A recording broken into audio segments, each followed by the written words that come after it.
Joo, eli tänään olisi suunnitelmissa laittaa ne Moposportin Spoke Wrapit, valkeet tähän ja helvetin uniikki Ubertape Detsiin.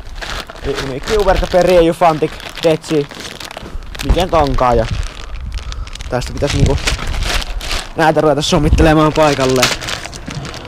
Tässä tulee olemaan työmaata ja tätä ei kyllä heikkohermonen kestä.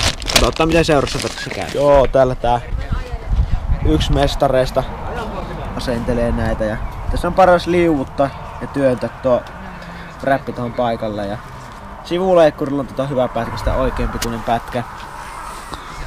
Ja tää asennus on niinku ihan tosi mukavaa täällä pihamaalla ja kato, täällä on vielä tuuninkitarroja, ei helvetti, kato velreitä ja maksiksia ja täällä on tää uniikki Ubertape Rihis.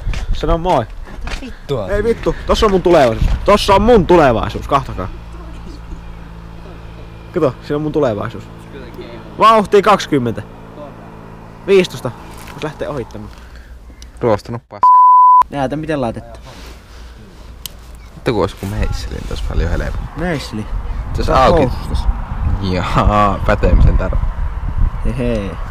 Kato kun mä oon mestari, mä tiedän kaiken ulkoa. Eli painamalla ja liuuttamalla. Mitä vittu? Ei onnistu millään tänne vaan. Ja nyt lähti vihdoin menemään. Jos työnnetään. Painetta. Niin. Se liukuu tuohon pinnan päälle. Ja nää vanteet on tosiaan paskaset, tiedetään, kun tää mestari on saanut pestä tätä ja ei oikeastaan mua haittaa yhtään. Ja tän koko poki ihan paskat, mitä se niinku haittaa. niin, kato tämmönen kumit katuun. Tossa on retu. Ole käynti, noniin.